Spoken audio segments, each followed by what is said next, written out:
이화영 전 부지사 측이 주장한 술판 회유 의혹에 대해 이원석 검찰총장까지 나서서 직접 조목조목 반박을 어제 했습니다. 출정 기록까지 공개를 하고 수원지검 13층 내부 사진까지 공개했는데도 이화영 전 부지사 측이나 민주당이 의혹을 거두지 않고 있기 때문일 겁니다. 그런데 아시는 것처럼 과거 재판 중에 이화영 전 부지사와 공개 부부싸움까지 벌였던 이화영 전 부지사의 부인이 오늘 의혹 제기에 참전을 했습니다. 뭐 얘기가 다 잘 됐대요. 그 검사랑 이재명한테 보고했다. 딱 그것만 얘기하면 된대요. 그러면은 이재명이는 주범이 되는 것이고 김성태랑 이화영이는 종범이 되니까 여기에서 자유로울 거래요. 여기서 되게 문제가 됐던 게 주변을 자꾸 다 괴롭혔거든요. 그런 것도 다 없게 해주겠다. 그리고 사모님 들어보세요. 그러면서 뇌물죄로 가면 지금 금액으로 봤을 때 10년 이상 무기징역인데 정치자금법으로 가면은 5년 이하 3년으로 해서 자기네가 풀려나게 해주겠다는 거예요. 그래서 내가 그래요? 그랬어요. 솔깃하죠. 전권 변호사 의혹에 대해서 이화영 전 부지사의 배우자까지 참전했고 오늘 해당 유튜브에 출연해서 지금 어쨌든 검찰이 이화영 전 부지사를 회유하고 있다 이런 주장들을 했는데 사실 의혹 제기를 한 그러니까 세 번째 의혹 제기가 있습니다. 이화영 전 부지사. 뉴스를 계속 따라가는 저도 이화영 전 부지사 측이 검찰 회유 의혹에 대해서 계속해서 내놓을 때마다 저희가 집중할 수밖에 없는데요. 구장 차장님. 네.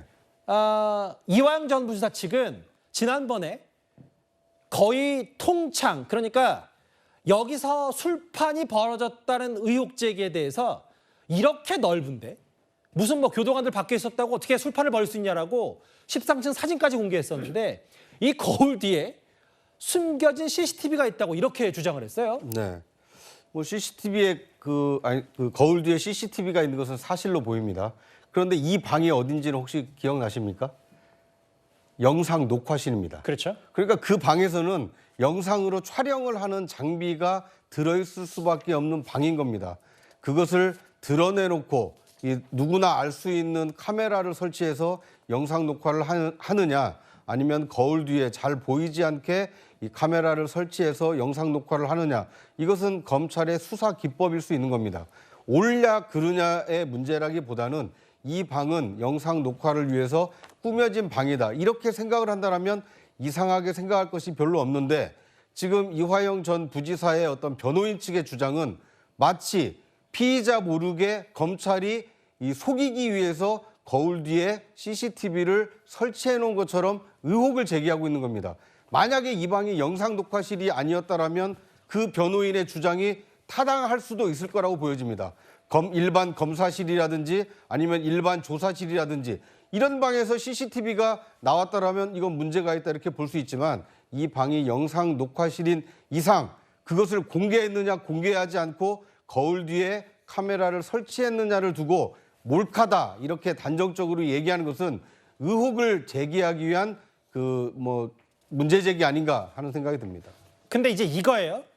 허민 기자님. 네. 이제 수원지검에서도 이화영 전 부지사 측이 어떤 의혹을 제기할 때마다 시간 끌지 않고 저렇게 바로바로 조목조목 반박하면서 이화영 전 부지사의 주장을 탄핵하는 모양새입니다. 보면 이화영 전 부지사 측이 지목하고 의혹 제기한 몰래카메라. 아니다. 저 몰래카메라 아니라 형사소송 구칙에 따라서 영상 녹화실이니까 카메라 2대가 설치가 돼 있고 한 대는 조사실 전체 모습을 그러니까 전체를 아우르는 한 대, 또 한 대는 조사받은 사람의 얼굴 식별용이다. 이렇게 얘기하면서 이런 카메라 배치는 전국 수원지검 아니라 서울중앙지검 전국 어디 검찰청이 모두 같다. 그렇기 때문에 이거는 검찰의 견학 코스에도 포함된 공개 장비다. 이렇게 바로 반박을 했거든요. 허민 기자님. 네. 몰래카메라 아니냐. 그러니까 이 검찰 회유 의혹에 대해서 검찰이 술판 회유 혹은 전관 변호사 말고도 이런저런 검찰 회의의 목적으로 장비까지 갖춰놓은 거 아니냐는 주장에 대해서 이건 전혀 비밀 장비가 아니다. 어떻게 받아들이셨어요? 검찰이 옛날에 이제 박정철 물고문 치하 사건이 벌어졌을 때의 그런 검찰이 아니고요. 또 저 정도로 이 허술하게 장비를 갖다 놓고 몰래 카메라라고 설치를 해서 했던 것이 만약에 드러나서 문제가 되면은 그 검찰은 검찰총장뿐 아니라 사실은 대통령까지도 이제 문제 삼을 사안이죠. 그런 검찰의 시대는 이미 옛날에 지나갔다. 저는 그렇게 생각을 하고요.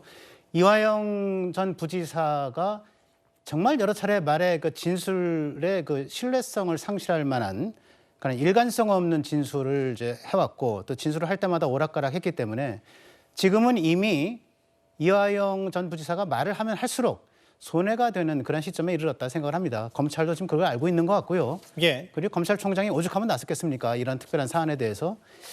저는 어쨌든 간 중요한 건 이화영 전 지사의 그 진술의 일관성이라고 봅니다. 예. 술을 먹었다, 많지도 먹었다 하다가도 먹지 않았다 그랬고 또 장소가 뭐 여기다, 창고다 그랬다가 또 아니다 그랬고 또 시간은 이렇다 저렇다 이렇게 했는데 말의 일관성이 없어지면 그 진실성이 사라지는 거고 그러면 이제 검찰 수사든 아니면 법원에서든 이것을 채택할 수가 없죠. 신뢰할 수가 없죠. 자기 무덤을 자기가 파고 있는 거 아닌가 이런 생각이 들고 한편으로는 또 예.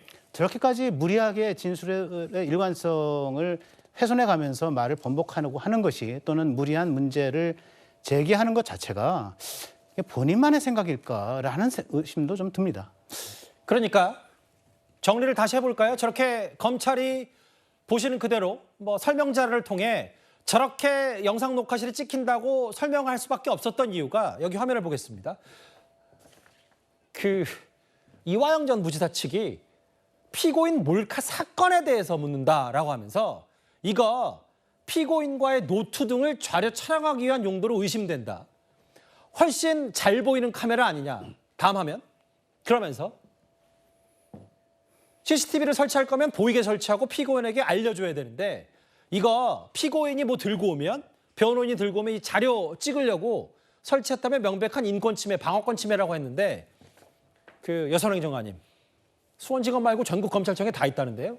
그러니까 이제 저는 뭐 지금 김강민 변호사의 이야기가 사실은 뭐 큰 틀에서는 무슨 뜻인지는 알겠는데 디테일에서 자꾸 바뀌고 사실관계가 아닌 것으로 계속 이제 좀 증명이 되고 있거든요. 예. 그렇기 때문에 뭐 좀 민주당 입장에서 보면은 민주당이 사실은 주장하는 거는 이하영 부지사의 진술이 한번 바뀌었고 예. 그게 이제 그 진술이 바뀐 이유 그리고 그것들이 검찰 측 아니면은 뭐 김성태 이렇게 이제 같이 모여서 한 팀처럼 움직여서 이하영 부지사의 진술을 회유 압박했다. 여기에 이제 본질이 있는 것인데 예. 너무 디테일하게 주장을 했는데 그 디테일이 점점 이제 바뀌고 있는 거죠. 그래서 뭐 좀 크게 보면은 약간은 좀 민주당 아니면은 뭐 이하영 부지사한테 약간 불리한 방향으로 가는 것이 아닌가 이런 생각이 듭니다. 민주당 소속이어도 사실 이 공당이 이렇게까지 같이 참전한 거에 대해서 위험 부담은 분명히 있었을 텐데. 그러니까 예를 들면은 음주 시점 뭐 그리고 장소 이게 한번 바뀌었잖아요. 그것도 이제 뭐 이하영 부지사 측 예. 변호인들이 그걸 다 인정하고 있기 때문에 예. 사실은 뭐 디테일에서는 굉장히 약간 조금 불리한 국면이다 이렇게 좀 보여집니다. 예.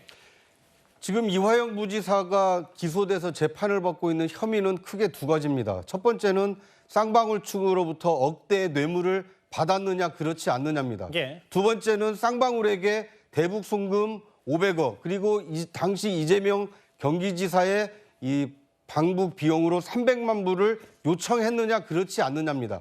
이것이 사실이 아니라면 무죄가 되는 것이고 만약 검찰이 기소한 내용이 유죄로 인정이 된다라면 유죄가 되는 것입니다.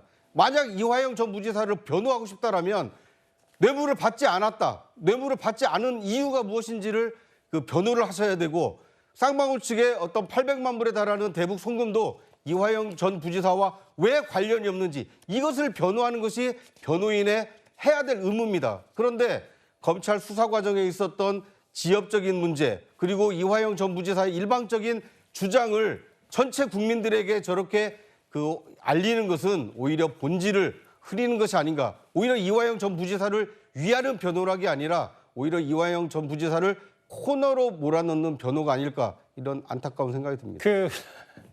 의혹 제기만 해도 벌써 세 번째예요. 최초의 술판 회유 의혹을 꺼냈다가 당시 검찰은 이화영 전 부지사가 구치소와 검찰을 왔다 갔다 하는 출정 기록과 그리고 저렇게 통창해 보이는 영상 녹화실 사진까지 공개했는데 전관 변호사 회유 의혹에 대해서는 검찰도 뭐 해당 변호사로 지목된 사람도 다 부인을 했고요. 보시는 그대로 1313호 진술 녹화실 내에 몰카가 있다는 의혹 제기에 대해서는 보신 그대로 수원지검 잘 보십시오. 저렇게 위에서도 찍히고 앞에서도 피고인의 얼굴이 찍히게 2대가 가동되는 건 전국 검찰청 공이 똑같다. 그러면서 한 대 한 대가 이건 뭐 견학 장비로도 활용된다. 라고 하면서 이거는 정말 흔드는 행위다. 뭐 좌시하지 않겠다는 취지의 얘기까지 했거든요.